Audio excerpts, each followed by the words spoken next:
I think we're live right now, Mario. So welcome and thank you, Celia, for joining us. And hi, Mario. So what the questions we have today?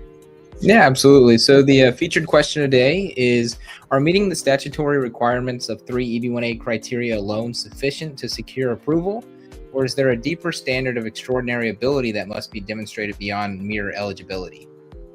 Oh, I think I think a lot of people have been asking us actually. So I would like to respond to this question in two ways actually. First, from a statutory perspective, from that, yes, the law does say that you need to have, minimum three criteria. But three criteria are never enough, what I have seen, unless and until you are very deep and incisive in establishing your, expertise. So fundamentally, I've always been saying that when you apply for your EB1A green card, there are only three methods to do that. First is that, you do three things that you have to show. The first is that you are an expert, number one. Number two is that your expertise is beneficial to the United States. And third is that you will continue to participate in your field of expertise. That's the only, three things that you have to do. Now, if can you do this by three criteria? That's the whole thing. I mean, most of the people cannot. So they go for more number of criteria because you need to spread yourself. Unless and until if you have a Nobel Prize, for example, then you don't need any criteria. You can just, one Nobel Prize is equivalent to all the 10 criteria in that sense, actually. So answering your very specific question, are meeting the, statutory requirements of 3 EB1A criteria alone? Well, if you can prove this, the answer is yes. But there are certain case laws and certain provisions in law that have said that one should at least have 4 criteria that should help you to become extraordinary. Normally, people from the program have gone even 5, 6, 7, 8 also, and sometimes 9 also, actually. Except the commercial success, people have gone, I've seen people doing that. But that does not mean that more criteria you go in, okay, better it will be for you. Because if they are very shallow, for example, there is a criteria called judging. Now, somebody came to us and said that, I did some interviews in my companies, so I judged people. So is that judging? It may barely fulfill, but it will be very weak criteria to be classify you as an expert that US can benefit. So I would say that at a point of time when you and your attorney feels that or opines that you have demonstrated your expertise enough. Number 2 is you have demonstrated that it will benefit the US. And third is that your continuity is getting established. I think that's the time, actually. And that would be the best way to do it. The sweet spot would most, and from a practical standpoint, I would like to also respond to this question. From a practical point, it has been over 6, 5 to 6 criteria have been optimum, actually. I hope that answers the question. Absolutely. Thank you. Yeah. So our next question is from an anonymous aspirant. He said, "Hi, Next League team. I noticed that most of the people featuring the testimonials are already based in the US, have relevant work experience, and are established in their respective fields. They are looking to get a residency after years of building their careers, and in a way they were able to write a petition around that.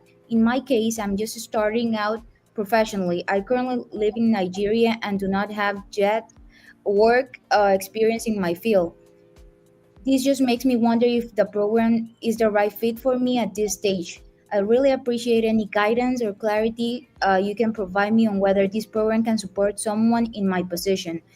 I'm still early in my career and outside the US." I think it's a very good question. First is that yes, most of the people in the program are outside the USA, and we have also helped people who have been outside the USA. Mm-hmm. So there is no kind of a reason for that. But yes, answering your second part of the question, that if you are early in a career, this program may not be a good fit for you at this particular. This may not be able to serve you well, because we do see there are 3 dimensions of your EB1A success. The first is the learning continuum. So you have knowledge, at what stage you are in their learning continuum. The second is your, experience. And third is the impact that you have created. For people who is fresh in their career, they have not created any impact. So I think we normally always would prefer people, unless and until there is some exceptional cases we have seen people who are 28-year-old getting EB1A from the program. But otherwise, we have not kind of taking people with at least 5 years of experience. So when you have 5 years of experience, then you can come back to us. Actually, we'll be happy to help you. Okay. Okay, wonderful. What's next? Absolutely. So this is from a one of our Facebook aspirants. Riskly Dad Josh asks, "What is the average size of a package for EB1A? Should we make extra effort to make it less than 500 pages? If I have around 100 articles, if I include the first page and also the certificate, that would be 200 pages just for publications. Similarly, for review, should I attach the certificate and the email both? That would be another 100 multiplied by 2." I mean, let's again understand this is not a criteria for judging a package would grant EB1A or not. But yes, from a practical standpoint, I've seen people giving 600 to 800 pages to even 9,000 page petitions. Actually, they run into, if I may say, even 20 pounds to 110 pounds. So it's, I've stopped counting in pages. I mean, there's a joke with some people in the Next League program that, we don't count petitions in terms of size of pages, but in, weight, actually. So, that having said this, I think you need to understand that you are free to give extensive documentation as much as you want. The idea is that when you say you are expert, so how you give, how many letters of recommendation you have, how detailed you are going into, that will be helping you out, actually. So don't judge your quality of your petition or based on the quantity of pages that you give. But if you can, whatever is required to make it more quantitative, make it more qualitative, even if it has 10,000 pages also, I would say that's fine. But an average size petition has been 3,000 to 4,000, what I have seen. I hope that should answer the question. Definitely. Wonderful. What's So next? our next question is from another anonymous participant. He said, just a preface. I have been working on my EB1A petition without the help of an immigration attorney. Considering your most recent event at the Next League, do you believe that the IRAC method will be the most effective when it comes to creating a comprehensive narrative for my petition, or should I be considering other methods while drafting? Understand one thing, that this is just a very logical way of presentation.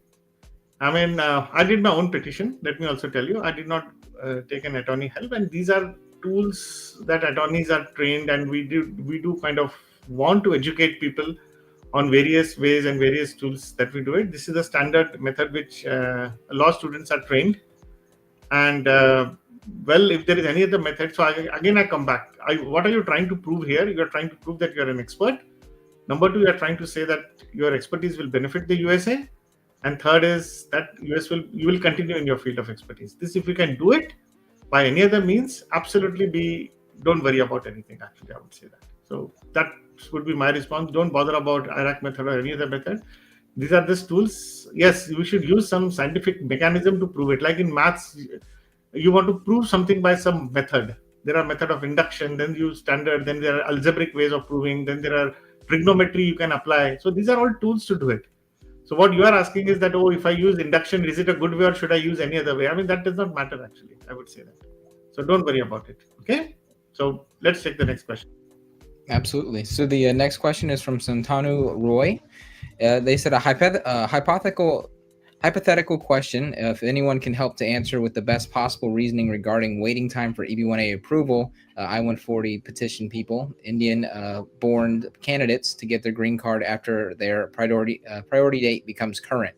So let's say if my petition for EB1A gets approved in June 2025 approximately, what would be the approximate wait time till my priority date becomes current? The current priority date, I think, is February 2022. So based on that time frame and movement speed, how many years are we looking at for June 2025 approved candidates? I know no one has any crystal ball to predict the right time, but any past experience would be worth advising. I'm just trying to figure out a timeline. Thank you in advance. These are any response to this would be speculation.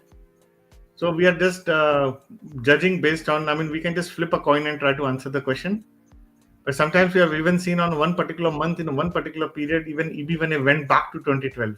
Actually, it just happened because the number of quotas, I think, had gotten over, and there was a panic all across, actually. But these are made, these priority dates are made by Department of State based on certain assumptions and calculations. And those calculations changes, everything changes. So these are not absolute. So what is absolute is that there are 7% quota is there, that for every country, no more than citizens of that particular country are based on the birth, no more than 7% of the green card can be issued. US approximately issues a million green cards. So that makes 70,000 for Indians. Now those 70,000 is distributed across various, kind of categories. There are some categories that to whom the 7% does not apply. Like for example, spouses of US citizens, the parents of US citizens, and the children under 21 of US citizens. So this does not apply. For us, the quota applies, and then there is a queue based on that. So now if there is a queue, then automatically the 70,000 is distributed amongst various set of people, our various categories, and that discretion is with the Department of State to apply. Tomorrow, I'm just hypothetically, since this is an hypothetical question, tomorrow if they decide that all 70,000 will first go to EB1A, that's an executive decision and administrative decision, I presume, but it will never happen like that. So they, based on every month what applications they have been receiving, proportionately they will allot it actually. So they will never give all 70,000 only to EB1A for one simple reason, that because there are a lot of other categories are also in the queue and based on the proportion.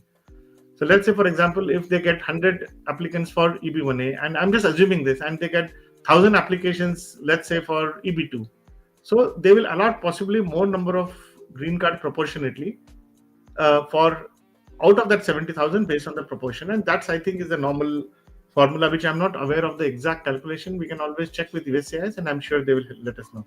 So any answer would be any purely speculation, and I think no, even USCIS would not be able to answer this question. So let's leave that as it is actually. So let's take the next question. Absolutely. So our next question is from Ahmed.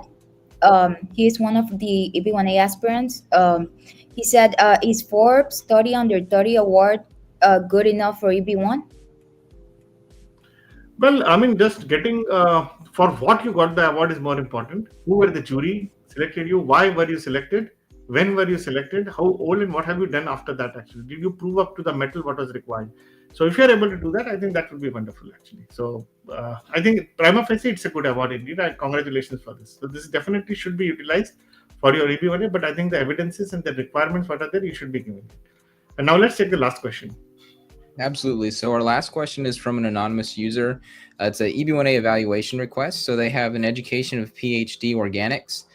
Publications, they have 50 plus journal articles, mostly Q1 reputed journals, 2,000 citations. They expect another 200 plus in the next 6 months. They have their peer review is 300 in a reputed Q1 journal with editorial board member in a Q2 Springer Nature journal.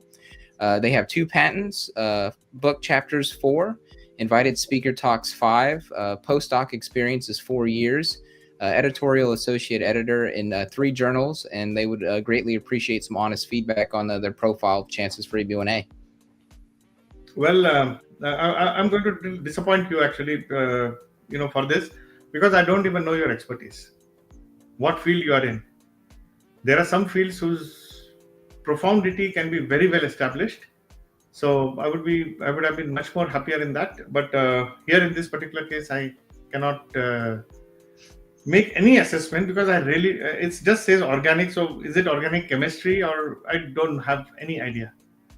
And organic, basically, I think it means that you have earned it. It's not honorary. That's what I think it implies, which is congratulations, very good. But I think if it were AI or if it is I have absolutely no understanding of this journal. I mean, I just see Springer Nature Journal, which is very good. But my whole question would be that how are you showing that it will benefit the United States? And what is the source that is establishing that you will continue in your field of expertise? Definitely, this shows only one thing to me, that you are an expert. I mean, all these things cumulatively, you have postdoc experience, but how are you going to take this forward? I have no clue about this. So that's all I have to say, friends. So if you have more questions, please write to us. If you want to join the Next League program, please reach out to Celia and Mario. We'll be happy to help you. And have a happy Saturday. Thank you very much, friends.